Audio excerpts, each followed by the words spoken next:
Hey, how's it going, fellow RC adventurers? This is Ethan from Howling RC Network, and today on HRC I thought I'd go over a little update of what I've been doing to some of my project trucks and some of my RTRs as well. But before I do that, I do want to extend a sincere apology to all of you guys. The last time I posted something new, like new content, was at least a month ago, and that to me is just purely unacceptable. Unfortunately, I have been super busy. I had a Hawaii trip for 1 week, and the rest has just been pretty much getting back into high school. And a lot of work coming my way, so let's get on with the update today. Of course, in front of you, you can see my project trophy truck, Project Wolfpack. As you can probably tell, some changes have come, not much. I have not been like I said earlier, able to work on this thing as much as I'd like to, but I think I'm gonna catch a break pretty dang soon here, and we'll get back into some more RC fun for you guys. So you may not be able to tell that easily, but these down here are new trailing arms. Let me rip the body off really quickly and give you guys a look. So the trailing arms that I chose are early production, actually they're pre-production Vanquish trailing arms for the Vetera twin hammers.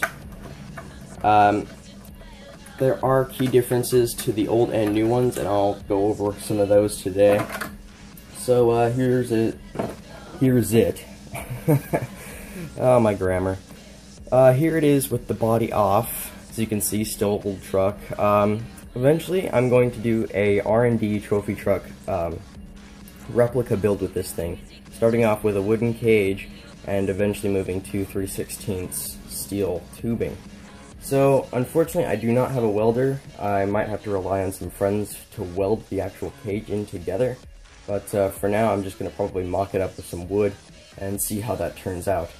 So here is a better look at those trailing arms. Let me bring this in close to the camera. There they are there. They are Vanquish trailing arms for the Vetera, but these are pre-production. You'll note on the new ones they will have 3 mounting spots for the shock, and there are different mounts up here in the front.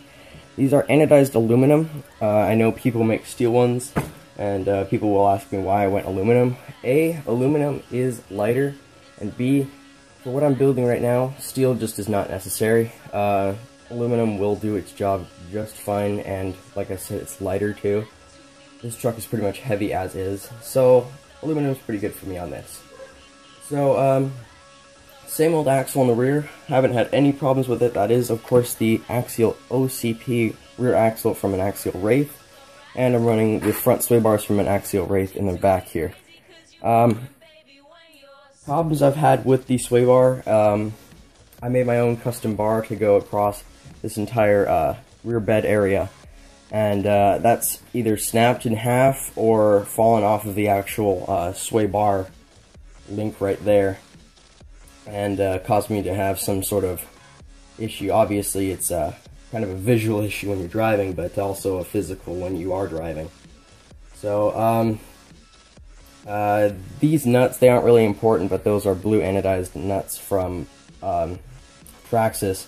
They are nylock nuts, so these tires will not be coming off during any bit of running. Same old bumper in the front. This is the Proline bumper for the Swash tool drive. They made this like several years ago, and they discontinued it, unfortunately. I love this bumper on this truck. It just gives it such a nice, wouldn't call it pre-runner look, but desert truck look, definitely. Surprisingly, the axial SCX-10 transmission has been holding up. I switched to Robinson Racing lockout gear and pretty much all the internals for the transmission, and switched to, let's see if this will focus any better. You can barely see it, but that pinion gear is huge. That is an 18-tooth pinion gear for my SCTE that's going on this castle motor in this, and that is a 42. Don't you guys just hate it when your camera runs out of memory and you can't record anymore? Yeah, well, that just happened to me. So, anyways, getting back onto with our review here.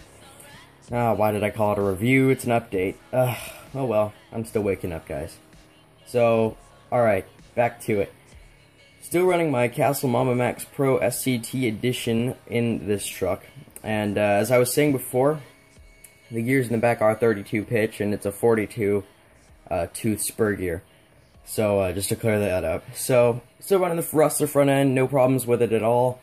Still not getting as much travel up front as I'd like to, as you can probably tell right here. Let's see, what else was I gonna say? Oh yeah, front shocks. So the front shocks have changed since the last time you've seen this. And I have an old Losi Strike. It was like one of the first short course trucks to ever come out, and that's what shocks these are.